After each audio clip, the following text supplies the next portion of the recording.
There have been rumors circulating about the network for some time now, but I believe that I'm the first to properly investigate them. I'm certainly the first to share my findings. Now, I'm not going to shove this stuff down your throat and blow it out of proportion, nor am I going to tell you everything that I saw. I shall not respond to any messages regarding the matter, but I will leave instructions to those of you who are motivated enough to replicate my trip. I don't know if you've ever been to North Wales. Lots of mountains and valleys, and very few large towns. Mostly rural communities out there. I visited a friend up in Bangor a few times, so I know the way to the coast. From there, it was a matter of heading south, into the foothills of Mount Snowdon. It took a while to find the old research building. It's been abandoned for years, and so the address wasn't on my sat-nav. But a couple of locals out on a hike pointed me in the right direction. If you plan on heading out there, I'd advise asking around. It's easy to get lost out on these country roads. Sure enough, there was the sign that I read about. The original words, Gwynedd Climate Research Center, just visible through the fading coat of black paint, which had been sprayed across the sign. In their place had simply been dubbed End. Passing this charming exterior, I turned up a narrow path where the hedges grew tall and tangled with weeds. I'm not talking narrow like, oh, it's going to be awkward if I meet another vehicle coming the other way. I'm talking grit your teeth the entire way because you can hear the bushes scraping the sides of your car narrow. The road surface turned to gravel and then angled up sharply. My tires span, the innards creaked painfully, and it quickly became apparent that I wasn't going to make it up. I reversed down the short distance that I'd managed and parked, shrugging on my laptop bag and pocketing my dad's Maglite. It was a fairly gray morning, and I had no idea what state the building's lighting would be in. Buttoning my jacket, I headed up the hill. The front door was not locked, but I set out to check the perimeter. It was pretty much as described in the original online post. Windows boarded, no visible telephone or power lines feeding into the building, and an exterior shell which was covered almost entirely with graffiti tags. No vehicles were in sight, and the CCTV cameras hung limp and dead in their cages. Good enough for me. The interior was dark, as I had anticipated. I flicked on the Maglite and let it play over grimy walls and a dusty floor. Odd that it should seem so undisturbed. One would think that it would be a squatter's heaven, or at the very least, littered with used needles and condom wrappers, as most other abandoned buildings tend to be. The graffiti was still present, but it seemed more hesitant. It was spaced out and faltered the further down the hallway I went. It finally petered out a few feet from the reception desk. The local teenagers had obviously lost their nerve. I found the fuse box behind the desk and flipped a few of the switches experimentally. Nothing happened. Whether the fuses were all blown or there was no power at all, I did not know. But I definitely did not have the capacity to fix it. The email that I had received on the matter specifically stated not to worry about the electricity supply, but, and call me a coward if you'd like, given a choice between functioning lights and creeping round a dark, isolated building on my own, I'd rather the former. After climbing a bare stairwell to the next floor, I was able to stow my light. The windows here were not boarded up, and great cones of sunlight had crept through the empty frames. The only creepy thing about this place was how tidy it was. Yeah, a thick layer of dust coated everything, and what few furnishings were left had been piled up in the corners of rooms, but there was literally no sign of human disturbance. The sort of place an urban explorer would kill to stumble across, no doubt. I actually felt almost unwelcome there. The closest example I can think of is when you walked into class really late back in school. Everyone turns to look at you, and you feel weirdly unwelcome. Yeah, well, I was getting that same feeling in my stomach when I found the room. It was pretty much as the email had described. A big, open-plan office layout with marks on the floor and ceiling where the cubicles had once been, and a great reef of office chairs tangled together in one corner. There was only one desk in the room, pushed against the far wall. As I approached it, I noticed that, unlike the rest of the building, it was completely devoid of dust. I pulled the laptop out of my bag and set it down. It was a cheap piece of crap 2000 bottle, which I'd bought online for about £30, reformatted, and installed only the basic functions onto. It was specifically for that excursion. I was not going to gamble my personal machine on an interesting story I read on the internet. Once booted up, I produced the network cable. It was an old gray one, the kind you attribute with screechy dial-up tones and parents complaining about your hogging the phone lines. One end slotted into the back of the machine, and I looped the other back down behind the desk, crouched beneath it, and felt my way along the flaking plaster until my hand brushed the port. My probing fingers discovered a cable already attached, which I unhooked and replaced with my own. When I stood up, I noticed that the cable that I held in my hand was torn, as though the other half had been yanked away so abruptly that the plastic had ruptured and the wires inside snapped. I still have it around in my office somewhere, actually. Nothing happened. No icons popped up announcing that I had successfully connected to the network, and the little signal strength symbol in the bottom right of the screen insisted that I was not online. Puzzled, I checked the printout of the email. No mention of this. Perhaps the power being off was an issue, contrary to the given directions.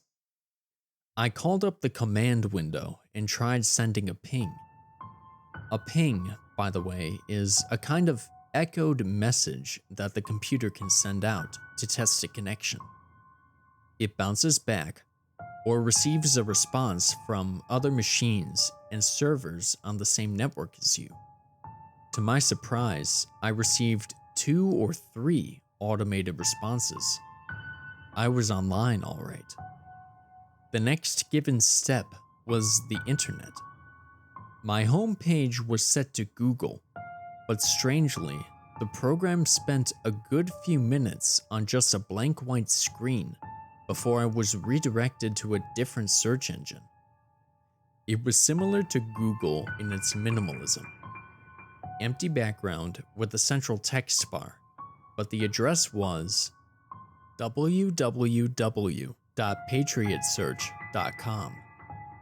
In place of the Google text logo, there was a simple sketch-style picture of a stoic-faced soldier holding a British flag in one hand and a US one in the other. The words Semper Fidelis were scratched onto his helmet. I tried YouTube, but the page briefly 404'd before redirecting me to the Patriot Search website once more. My mouth felt dry as I clicked the search option and headed to the BBC News website. This, it seemed, was still online. As I skimmed the news headlines, any doubts that I had quickly vanished. Second American Civil War grows in size and intensity. US troops redeployed from Afghanistan, Egypt, and Turkey to defend home soil. France and Spain left reeling after terrorists detonate a thermonuclear device on their borders. Police in Texas circulate CCTV images of men believed responsible for the kidnap and murder of over 50 women since 2008. Handgun ban set to become law across America after last week's White House shooting spree. The US and Britain to allow Australia and Canada to join the Patriot Alliance. UK terrorists continue to murder in border towns, demand Scottish independence. German theoretical physicists arrested by US agents accused of treason, research on alternate universes, and interdimensional travel amongst confiscated items. I sat back, fumbled a cigarette into my mouth, and lit it. I had no idea precisely what it was that I had just stumbled across. I still don't, but it was huge. Some kind of alternate reality? News from the future?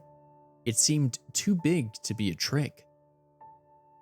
Anyway, as the email had told me, this network, this other internet, was an overlap between our world and another one. I went back to the Patriot Search website, began punching in anything that came to mind: Olympics, Facebook, Human Rights Act, police powers, current world map. Slowly, surely, a picture began to form. A picture of the world beyond my laptop, and the little umbilical cord, which was the cable. I was a blind man, feeling his way through a cave bit by bit. The more I read, the more fearful I became. A lot of bad shit had happened. I have neither the time nor the patience to list everything here. You can't expect me to describe an entirely separate historical timeline, but I'll leave you a few examples. Police in the United States and the UK were gradually being phased out, and the army was taking their place. From what I gathered, the only crimes that were properly investigated were treason and fraud, leaving all kinds of depraved killers and perverts free to do as they pleased. Some had even gained fan followings. I stumbled across one website dedicated to somebody called the Dockyard Butcher. It had an image and video gallery in the sidebar, and the things that I saw made me feel queasy. The world was overcrowded, but not just like ours. I make no exaggeration. London was ringed by shantytown slums, the sort of place you wouldn't expect to find outside of a third world country. There was so much to take in that I'm probably forgetting half of it as I type. Oh, and something had happened to New York City. There were plenty of records about it, dating back to the late 90s, but then they just stopped, like it never existed. I couldn't find it on any of the maps. No discussions on any public forums about it either. I'm not sure if it's an isolated example or one of many places to officially stop existing. But if anyone decides to look for themselves, then it's something interesting to investigate. I really recommend that you don't, though. A shrill bleep startled me. I left the command drive open after testing my connection. It was notifying me of an echoed ping. I reopened the window and, sure enough, I had been pinged. Moments later, a second ping popped up on the feed. A different source though. The IP address was listed beside the notification. As far as we know, that building is the only one with a connection to the network, meaning that they hadn't come from this side. As I tried to grasp what was happening, a third ping appeared. Something clicked inside my head, and I felt my stomach turn. I had grasped blindly into the unknown, and now the unknown was grasping back. People from this other world had felt my clumsy investigations, and were, in turn, investigating us. That was when my laptop went crazy. The mouse stopped responding to my usage. In fact, the pointer disappeared completely from the screen. The internet browser instantly froze up and then forwarded me to another website. A blank white screen which loaded almost instantaneously. A file began to load itself onto the machine, its icon a pale, pupil-devoid eyeball, and its name a blank space. Though I wasn't hugely worried about the well-being of the old laptop, the idea that something from this other place was pushing its way into my reality was strangely horrifying. I leapt to my feet, and just as the download reached the 75% mark, I yanked free the cable from the wall.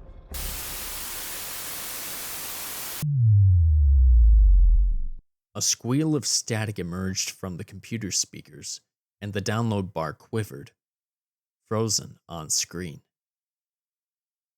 I had dropped my cigarette in the rush, so I sat back, lit another one, and stared at that socket on the wall, scratched and slightly deformed due to my rather rough exit from the world that lay beyond it.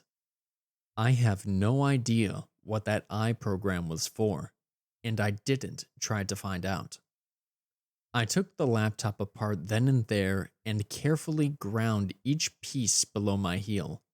All that's left of its inner workings is a scattering of green plastic shards and bent metal. As for what the future holds for the old climate research building, I have no idea.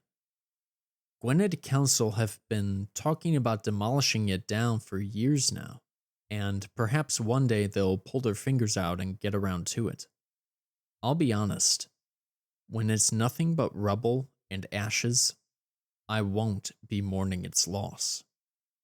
Until that time, the socket, a little window into the unknown, is still there. If you desperately want to investigate, I can't stop you. Still, it's plain to see that whatever world the network represents is a cruel and malicious shadow of our own. Just a word of warning to any other would-be pioneers, however. If they try to make contact, ignore them. And if they try to get through, deny them. Scientists believe that should alternate universes exist, then it would be almost impossible to knowingly transfer physical objects from one to the other. Then again, though data is simply electrical impulses, energy, that such a force should be exchangeable between two realities simply paves the way for other, far less desirable visitors. I believe that whatever possibilities the network holds for us are outweighed by the risk. Because what lies just across the veil is not some monster or demon, but a humanity turned cold and hateful. It knows how we think, and it knows we'll come back. If all of this hasn't dissuaded you from exploring, then please, please be careful. Do not let them in.